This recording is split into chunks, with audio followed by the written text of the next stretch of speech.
Well, well, well.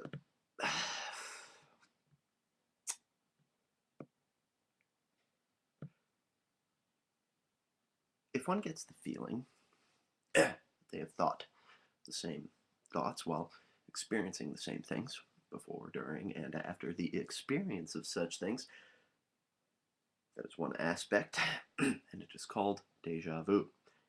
But if one thinks to themselves, I have felt and seen all this before, even though I have not.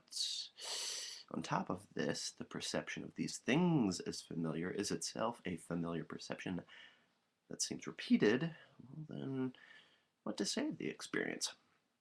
I'm talking, of course, about a certain type of deja vu, where one not only feels that the things that one is doing have been done already, but that the feeling of deja vu in itself, as I have said, is something that seems familiar. In other words, it is as though I had dreamed that I had dreamed of thinking of specific things while experiencing specific things. What sense? What sense is one resorting to when all that is familiar about a situation is not expressed in the fact that it seems familiar, but in the fact that when it dreamed it was familiar? Can one place such confusion in the same class as deja vu, or can we get to a point between the factual memory and the imaginary replication of the past in the present? Can we get to a point where lies a proof that could possibly solidify the concept of fortune telling? Is there a point, to be exact, where the apocryphal nature behind things is revealed to be concrete? A string of concrete influences that travel between the two poles of the margin of time. And if such thing is concrete, why then should the future remain unknown?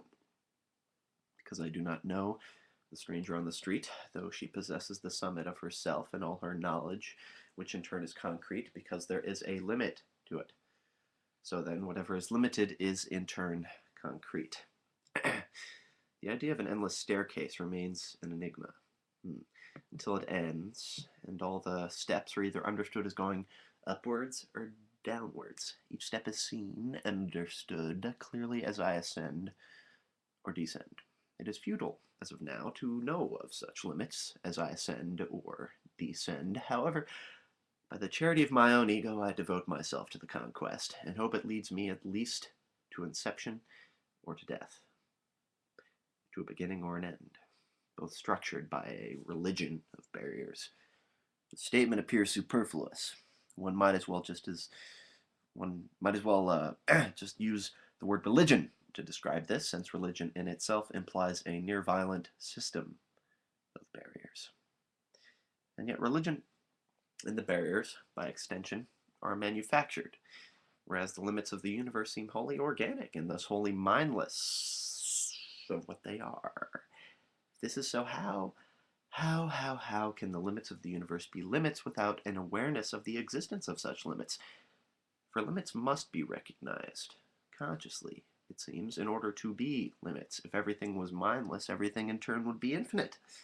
Beginnings and ends can only exist, it seems, if such an awareness exists within whatever anonymous vessel we may speak of that has the capacity to end or begin.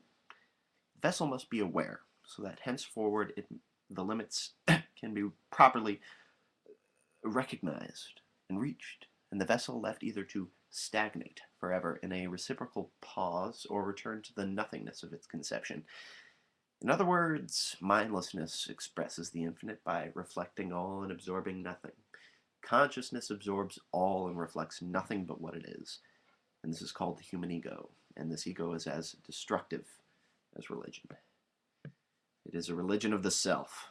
And the self should not be made concrete, nor should it be sanctified, nor should it be holy.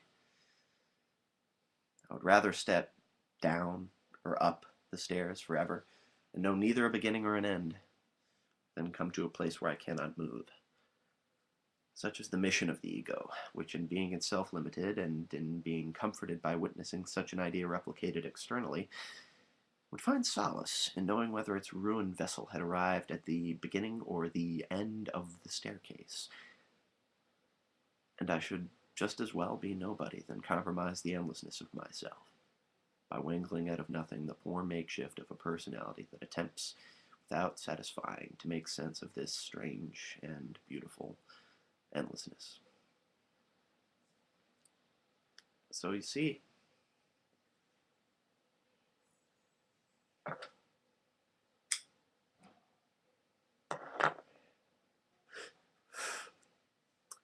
you see, it's all about barriers, you know? How many barriers are there? And is there a point where they can end? Because at that point, I think we'd understand things a little better. I think,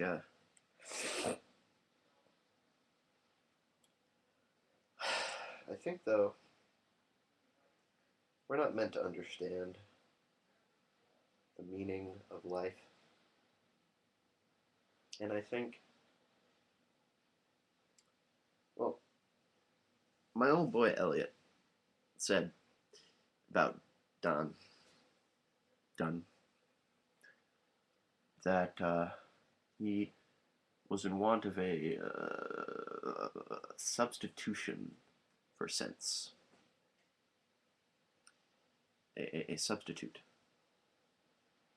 And I think that's interesting because really Dunn wanted sense. It's just he couldn't convey it the right way. He could convey it beautifully, but often I feel like he was frustrated because he wanted to believe in something. I want to believe in something. I just can't express it. And if I can't express it, well then can I believe it?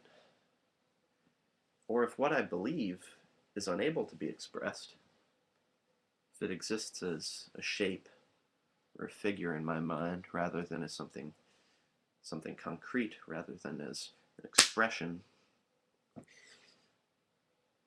well then I ask you, are you the type of person that thinks in words, or the type of person that thinks in figures, in shapes? And if you are the type of person that thinks in words, eventually you'll find something for which there are no words. Are you still able to think about it if it can't be expressed in words? And for people who think in shapes and figures, like me, what happens when you find something that can only be described in words? Something literal, something concrete. And the answer to me for that is when you express it in words, it becomes that ephemeral thing. It becomes a shape. It becomes something intangible. And that's why I like to read poetry, I guess. Because it says what we cannot say. It describes the invisible. And the invisible is my life. So then, I am invisible if I think in shapes, or if I am my thoughts. If I am my thoughts, and my thoughts are shapes, and those shapes are invisible, then what am I?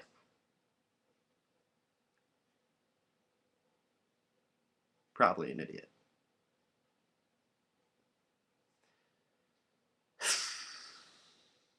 There it is.